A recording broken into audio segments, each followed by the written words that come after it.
కాకినాడ విద్యుత్ నగర్లో గల భాష్యం స్కూల్ 13వ వార్షికోత్సవం ఘనంగా నిర్వహించారు. ఈ సందర్భంగా జోనల్ ఇన్ఛార్జ్ గోవిందరాజ్ మాట్లాడుతూ భాష్యం స్కూల్లో చక్కటి విద్యాబోధనతో పాటు విద్యార్థి ఆల్రౌండ్ డెవలప్మెంట్కు స్పోర్ట్స్ను అకాడమిక్ కరిక్యులంలో చేర్చడం జరిగిందన్నారు. కార్యక్రమంలో అకాడమిక్స్లో అత్యుత్తమ ప్రతిభను కనబర్చిన విద్యార్థులకు ముఖ్య అతిథి గోవిందరాజ్ చేతుల మీదుగా సర్టిఫికెట్లు, షీల్డ్స్ను బహుకరించారు.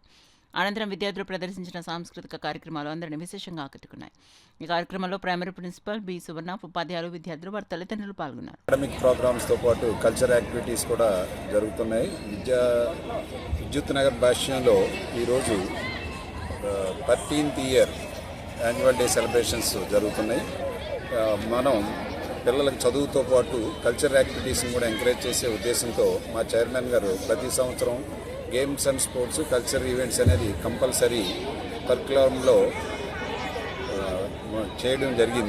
అటాచ్ చేయడం జరిగింది. దానిలో భాగంగానే ఈవేళ ఇక్కడ విద్యుత్ నగర్ బ్రాంచ్లో ఈ ప్రోగ్రామ్స్ చేస్తున్నాం. దీంట్లో భాష్యంలో ఉన్న LKG నుంచి 10th క్లాస్ స్టూడెంట్స్ అందరూ కూడా పార్టిసిపేట్ చేసి ఈవేళ సంతోషంగా వాళ్ళు యాన్యువల్ డేని సెలబ్రేట్ చేసుకుంటారు.